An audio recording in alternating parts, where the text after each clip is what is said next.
Dormir para fugir da realidade, acordar para fugir de meus pesadelos. O dia em que perdemos o Augustin, eu e minha esposa e meus filhos sentimos uma grande decepção com nosso pai. E embora acredito que isto deve ser natural pela fragilidade dos seres humanos frente à perda de seres queridos, tentei procurar mais respostas. Obviamente, essas respostas são difíceis de encontrar. Em princípio, pela nossa ínfima capacidade para compreender assuntos de semelhante magnitude que, até hoje, continuam sendo quase impossíveis de explicar.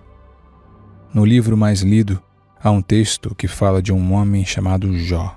Nele se faz referência a um cerco de anjos que nos protegem. Por que Deus nos tirou esse cerco de anjos que nos protegia? Era uma de minhas perguntas recorrentes. O dia em que nossa vida se transformou para sempre, fiquei furioso e até senti que minha fé, até esse momento inquebrantável, se derrubava. Talvez você pense que estou louco pelo que vou contar, mas é uma coisa que aconteceu com nós. E pelo que fiquei sabendo depois, isto não aconteceu apenas com nós, senão que também com milhares de pessoas que perderam alguém amado e procuraram respostas. A noite antes de partir, o peito do Augustin apertou. Enquanto dormíamos, começou a se mexer com desesperação, porque não podia respirar. Eu e minha esposa Guadalupe ficamos desesperados e não sabíamos o que fazer. Eram 5 da madrugada e nosso filho menor, de menos de 2 anos de idade, estava se asfixiando. Uma espécie de alergia tinha se apoderado de seus pulmões. Minha esposa correu até a caixa de primeiros socorros e encontrou uma droga que já anteriormente tinha lhe receitado o Dr. Santos Danon, da cidade de De La Rioja, Argentina. Essa droga fez com que reagissem seus pulmões e se recuperassem. Me lembro que essa noite Augustin dormiu entre nós e que a noite inteira coloquei minha mão sobre seu peito, enquanto orava e pedia para Deus para não levá-lo com ele. Foi uma sensação horrível, indescritível. Senti que meu filho estava indo embora. Poucos minutos depois desse duro episódio, nosso filhinho respirava normal. Colocava meus ouvidos sobre seu coração e escutava o batimento. Era incrível como funcionava tudo com perfeição. O impecável mecanismo de nosso corpo criado por Deus. Mas a paz durou apenas 12 horas. Às 5:30 da tarde desse mesmo dia, nosso filho caiu na piscina e morreu por broncoaspiração, aspiração de líquidos que termina em asfixia. De certa forma, o mesmo que tínhamos temido que acontecesse com ele 12 horas antes. Escrevê-lo me dá arrepios. Lembrá-lo me machuca por dentro. 2 noites depois de sua partida, tive um sonho horrível. Sonhei que um jornal me informava de um acidente fatal que tinha ocorrido próximo da minha casa, na rodovia 40. Era muito vívido, quase como estar ali. Podia sentir tudo. Via muitas luzes de polícias e ambulâncias. Me aproximava para fazer meu trabalho perguntando o que tinha acontecido. E descobria que no interior do automóvel estavam meus 3 filhos, que já eram jovens, sem vida. Eu te disse que você ia pensar que eu estou louco, mas preciso escrevê-lo, porque só assim encontro remédio em cada situação de dor. O sonho era tão real que sentia que estava perdendo o bom senso. No pesadelo, minha filha Abril estava grávida. Estava sentada atrás. Na frente, no lugar do copiloto, estava Ezequiel, e quem dirigia o veículo era Augustin. Acordei chorando, desesperado, implorando que o que tinha visto fosse só um sonho. Quando percebi de que era só um pesadelo, senti alívio. Mas durou pouco, porque lembrei que na realidade eu não tinha o meu filhinho Augustin, e que fazia apenas 2 dias que ele tinha se ido.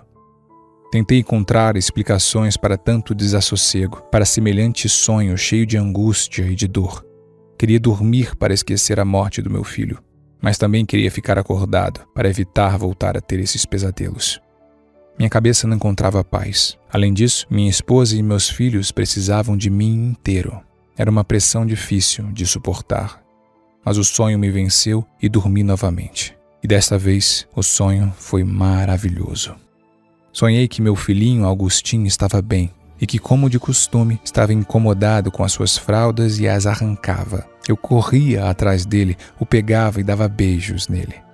O sonho era tão real que sua saliva se sentia fria. Não tem bebê que não tenha sua boca cheia de saliva, porque começam a brotar os dentes das gengivas. Por isso salivam mais do que normal. Pegava ele pela cintura e beliscava seu bumbum branco, enquanto o abraçava e cobria todas as suas costas pequeninas com uma só mão, porque era muito pequenina. Olhei e falei para ele: Mateu, por que você tira as fraldas? Sua mãe vai ficar brava. Enquanto ele, com a sua cara de travesso, ria pelas coceguinhas que lhe faziam nas suas costas de pele branca, enrugada e macia. Não economizei nos beijos. Abracei e amei ele enquanto o sonho durou, até que acordei. Quando acordei, estava feliz. O tinha sentido vivo, saudável, com sua personalidade. Mas alguma coisa no sonho não estava bem. Meu filho não se chamava Mateu. Meu filho se chamava Agustim. Minha cabeça não parava de pensar: por que te sonhei com um nome trocado? Como pude confundir seu nome, meu bebê? Comecei a pensar em quantos Mateus conhecia, e a realidade era que não conhecia nenhum. Mas não podia ficar com essa curiosidade que me machucava, até que lembrei que sim, havia um Mateu, o da Bíblia. Então sentei para revisar o livro de Mateu, e o li completo. Mateu é o primeiro livro do Novo Testamento, e tem apenas 28 capítulos. Li o livro uma vez e nada parecia me conformar. Por isso o li outra vez até que finalmente encontrei duas coisas que me reconfortaram a alma. Uma delas é que o céu pertence às crianças e a outra delas, um texto que fala do anjo Gabriel.